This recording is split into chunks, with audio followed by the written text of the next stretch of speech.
سلام علی سیدنا و نبینا ابی القاسم محمد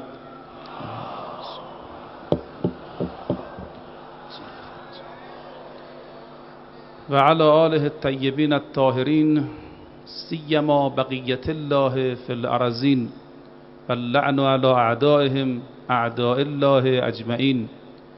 قال الله تبارک و تعالی یا ایها الذین آمنوا اتقوا الله و کونوا مع الصادقین.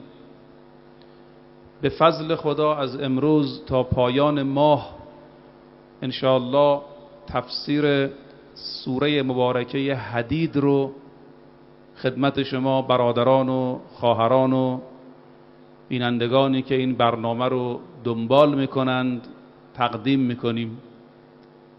آیان عزیز، خواهران گرامی، میدانید سوره حدید 29 آیه است، از سوره های مدنی است، یعنی در مدینه نازل شده است. از این سوره استفاده می شود که آخرهای در واقع عمر پیامبرم نازل شده، چون سخن از فتح مکه در این سوره هست و فتح مکه سال 8 هجری بوده و لذا این سوره که پر است از معارف عقلی، معارف اعتقادی، مباحث قوی کلامی توحیدی، این سوره در واقع اواخری که دیگه مسلمانای مقداری اعتقاداتشون قویتر شده بود، محکمتر شده بودن، بر رسول خدا نازل شده است. ثوابهای عجیبی در قرائت سوره حدید نقل شده. من فقط یکی دو تاشو عرض میکنم ببینید چقدر مهمه. در یک روایتی از امام سجاد داریم خدای تبارک و تعالی میدانست در دوره آخر الزمان آدمایی میان اینا متعمقن، یعنی با اندیشن، ژرف نگرن، با دقت توی مسائل دینی فکر میکنن. به خاطر همین یکی سوره توحید رو نازل کرد و یکی هم 6 آیه اول سوره حدید. این روایت خیلی عجیبه، یعنی میرساند این دوتایی که عرض کردم، سوره توحید و 6 آیه اول سوره حدید که حدود 20 تا صفت خدا درش اومده، انشاءالله خواهم گفت. اینها فقط برای مردم اون زمان نبوده، همه قرآن برای همه زمان هاست. اما میدونید خیلی از آیات قرآن رو سالها بعد فهمیدند. کسی اون زمان نمیدونه رب المشارق و المغارب دلیل بر کروی بودن زمینه. کسی اون موقع سر از آیات زوجیت یا لقاه گیاهان ارسلنا الریاح لواقح سر در نمی آوردن خیلی عمیق. امروز خیلی از این آیات مثل آیات کیهان شناسی، نجوم، زیست شناسی روشن شده. امام سجاد فرمود خداوند میدانست ان الله علم انه یکون فی آخر الزمان اقوام متعمقون، یک گروهایی هستن در آخر الزمان اینا متعمقن، دقیقن، مو رو از ماس میکشن. به خاطر اینها یکی قل هو الله رو نازل کرد و یکی آیات اول سوره حدید. عزیزان من، میدونید ما تو قرآن چند تا سوره داریم بهش میگن مسبحات که با سبحه و یسبحه شروع میشه. یکیش همین سوره حدیده. روایت دارد که هر کسی قبل از خواب این مسبحات رو بخوانه، یعنی سوره هایی که سبحه و یسبحه اولش هست بخوانه، این نمیمیره تا امام زمان ارواح و نافداه رو درک کنه و از یاران اون حضرت باشه.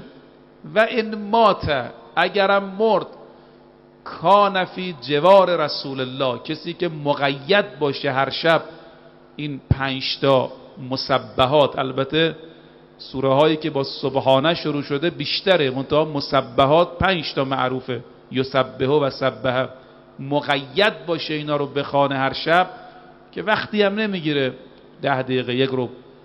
این روایت میفرماید لم یمت، حتی نمیمیرد تا اینکه امام زمان رو درک میکنه. حالا چون اسم حضرت اینجا اون نام مخصوص اومده، من دیگه روایت و عربیشو نخواندم. خیلی عجیبه.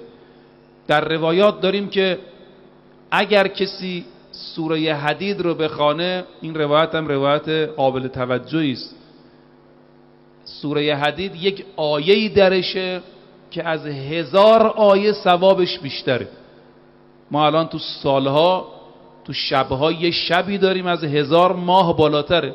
لیلة القدر خیر من 1000 شهر.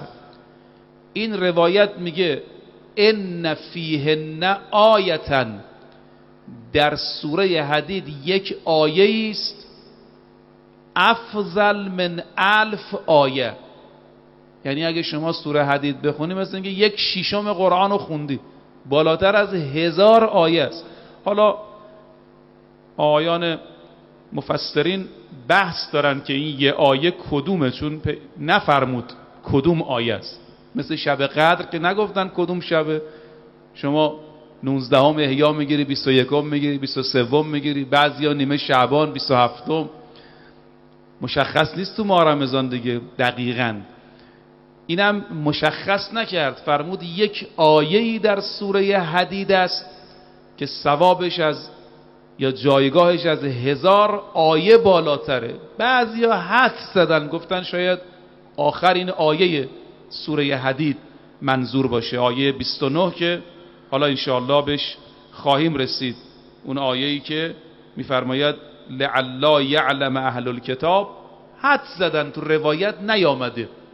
خوب آدم همش رو بخونه که این آیه‌ای که بالاتر از 1000 آیه است رو درک کنه. برادران عزیز، خواهران گرامی، یه قدری راجع به کلمه تسبیح ما توضیح بدیم. سبح لله، سوره حدید اینطور شروع میشه: سبح لله ما فی السماوات والارض و هو العزیز الحکیم.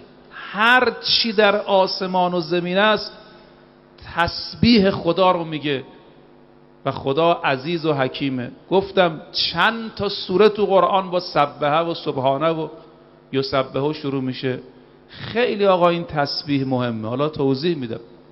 انقدر مهمه که خدا تو قرآن 16 بار، ببینید 16 بار به پیغمبر میگه سبح سبح سبح، تسبیح کن تسبیح کن تسبیح کن.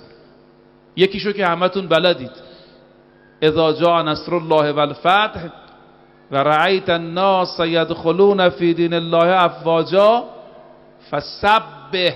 این یکیش.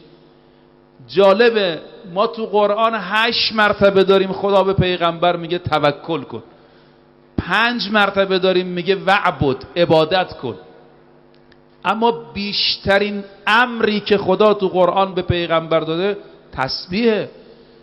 حتی میفرماید و من آناء اللیل فسبح، شب تسبیح کن، و اطراف النهار، روز تسبیح کن. بعد میفرماید حین تقوم و من اللیل، شب پا میشی میشینی بعد از جنگ. این تسبیح چقدر مهمه که خدا 16 مرتبه تو قرآن به پیغمبر میگه تسبیح کن. لذا میگن وقتی سوره اذا جاء نصر الله نازل شد و خدا به پیغمبر فرمود فسبح بحمد ربک واستغفره، رسول خدا بعد از هر نمازی، از هر جلسه‌ای که بلند میشد اینو میخوند. حالا اینم یاد بگیرید خوبه. میفرمود سبحان الله. این تعبیر پیغمبر گرامی اسلام که در منابع آمده، حضرت میفرمودن سبحانک اللهم بحمدک اللهم اغفر لی انک انت التواب الرحیم. پیغمبر تو هر جلسه‌ای که شرکت میکرد، خب رسول خدا معصوم بود، ولی تو جلسات مردمی گاهی یه وقت کسی حرف دنیایی میزد، یا گاهی ممکن بود بعضی از حرفا علیه هم زده بشه، جلسه بالاخره رنگ و بوی دینیشو از دست بده. لذا اینو یاد بگیرید. خوبه، روایت داریم بعد از هر جلسه اگر کسی این دعا رو بخونه، این کلام رو بخونه، این کفاره اون جلسه است. اگه خدای نکرده غیبتی، مطلبی نادرستی، باید سعی کنه انسان تو این جلسات گناه نشه، ولی گاهی دست من و شما نیست. ما رفتیم جای غیبت میکنه، تا میای پاشی به گوشت میخوره. گفتن این جمله سبحانک اللهم بحمدک، سبحانک اللهم و بحمدک، هم سبحانه هم تحمید هم اللهم اغفر لی انک انت التواب الرحیم. اینقدر آقا مهمه. شما ببینید تو نماز این 4 تا ذکری که خیلی مهمه، کعبه رو این 4 تا بنیان کردن. حضرت موسی در شبی که رفت میقات این 4 تا ذکر رو خدا بهش آموخت. این 4 تا ذکر تو همه نمازها خونده میشه، 3 رکعتی 4 رکعتی. سبحان الله والحمد لله ولا اله الا الله والله اکبر. اولیش تسبیحه، بعد تحمیده الحمدلله، بعد ببینید توحید و تحلیل لا اله الا الله، بعد تکبیره الله اکبر. سبحان الله والحمد لله، اول تسبیح، بعد الحمدلله که تحمیده، بعد لا اله الا الله که تحلیله، بعد الله اکبر که تکبیره. سبحان الله والحمد لله ولا اله الا الله والله اکبر. رکوع و سجده مینه سبحان ربی الاعلی، سبحان ربی العظیم. خدا درباره معراج میفرماید سبحان الذی اسری بعبده.